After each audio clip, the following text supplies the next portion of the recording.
one another. 13 weaving. Oh, for Middleton. Wembyama. Oh, goes. Wow! Look at this. Out of the Kumbo. Damn, son. Damn, son.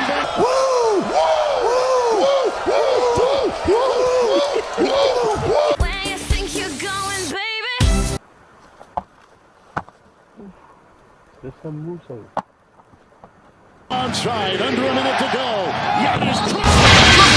Finish! This is crazy! What the hell was this game? This summer blockbuster with $300 million budget ass game. I feel as though I have just illegally watched the next Godzilla and Kong movie. I feel as though I owe the NBA money and I saw this on TNT, which was a fitting place for this game to be aired because this was a non-stop explosion. My God, did you see that, man? Wemby, can we just see this? What is that? What is that? He just be doing shit to be doing it. I'm not sure he even knows what he's doing. You had Giannis over here hitting back-to-back threes as well. Freaky ass game. Charles Xavier, please, we have some mutants on the premises masquerading as NBA players. Giannis over here playing like he lost the game ball again. I don't know what got into him. It's probably that Pacers loss. I know them Pacers getting on it. Pacers been eating venison all year long, and he's had enough of it. I honestly can't believe there are those who thought the Spurs were as bad as the Pistons, as my Pistons. No.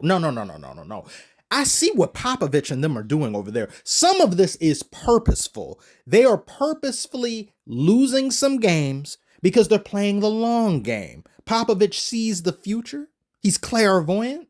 He's got premonitions. He's high in midichlorian count. He knows what lies on the horizon. So I don't care about not being very competitive this season, making the playoffs. We don't have to do that. We're going to develop you. We're going to get you used to just the ins and out in the NBA. We are going to craft you into a sculpt of Hercules, damn near, a demigod, if you will. That's what they're doing here.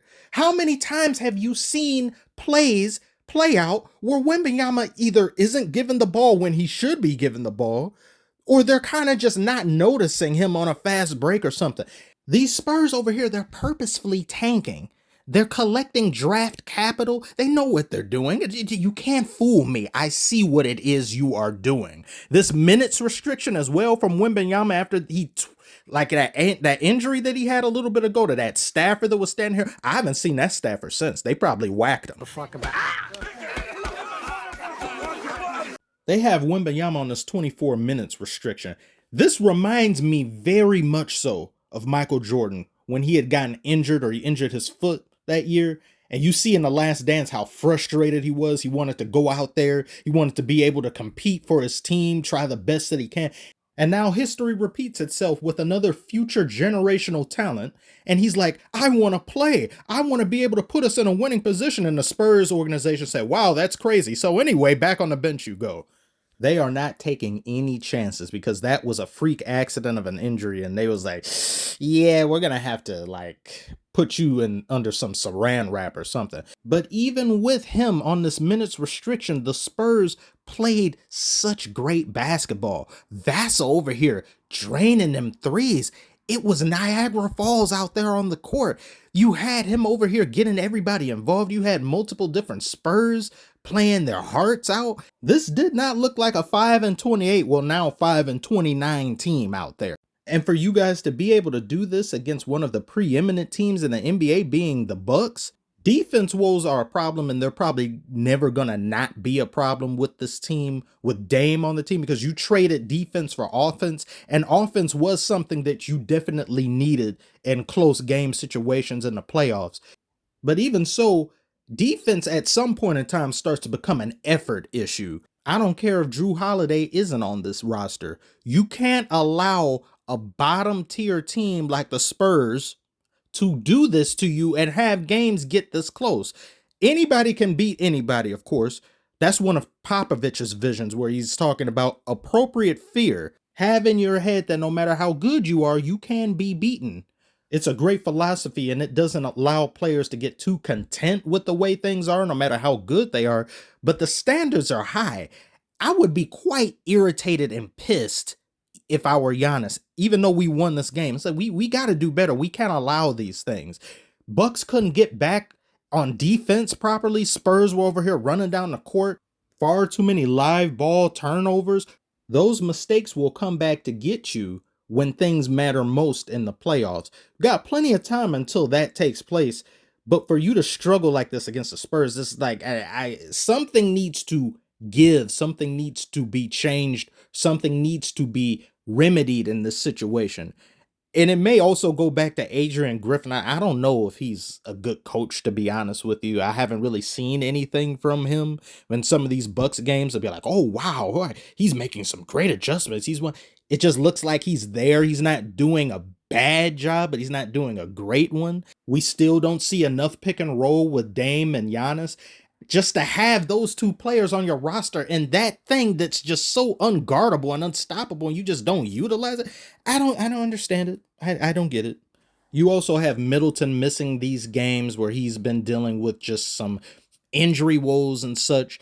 He did play in this game. He ended the night with 12 points. This is the first back-to-back he's played since April of 2022. And per the NBA's player participation policy, if he didn't play, Bucks organization would be penalized in some way. I don't know what it is. It'd probably be a fine or whatever.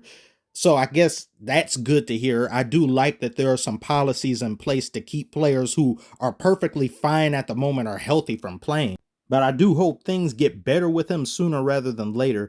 Because even though you've got Dame and you've got Giannis, Middleton is that third guy. And he used to be the closer for this team before you got Dame. And if you don't have him, that's definitely somebody that you're going to need down the stretch in some of these games. And having more scoring just outside of Dame and Giannis is really good to have. You had Brook Lopez missing some shots, like some pretty easy makes for him. Like, this is probably the most I've seen Brook Lopez miss in a minute. But even with that, his ability to stretch the floor is just so valuable to this team when you got Giannis, who does a lot of interior work. Even if he's having some off night, he's always going to be a threat from deep.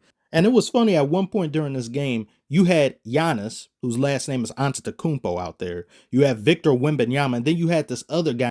Hold on, I'm about to burn a lot of calories saying this man's name. Mamuklashvili? What, three thesauruses on the court at the same time? Like, the names just on the back of their jerseys, it's just like, they got a paragraph over their number. But anyway, this game could have definitely have gone either way. Giannis wasn't going to let that happen. Dame pulled up for this three, and you could just tell when Dame turns it on, he's like, oh no, I'm making that. That marvelous.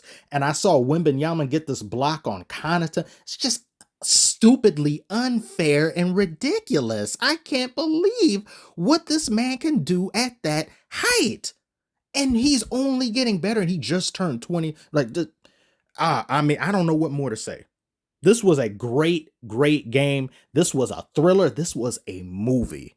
I swear I feel like I owe the NBA some money after seeing this. I gotta pay somebody. Wembanyama is definitely the real deal, and this was a battle of titans that we've just witnessed.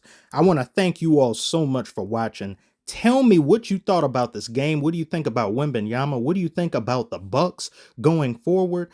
And are the Spurs really as bad as their record suggests? Because I certainly don't think so. Thank you so much for watching. Like and subscribe if you're new. Appreciate you, and I'll see you on the next one. After this is done. Look at, dirty.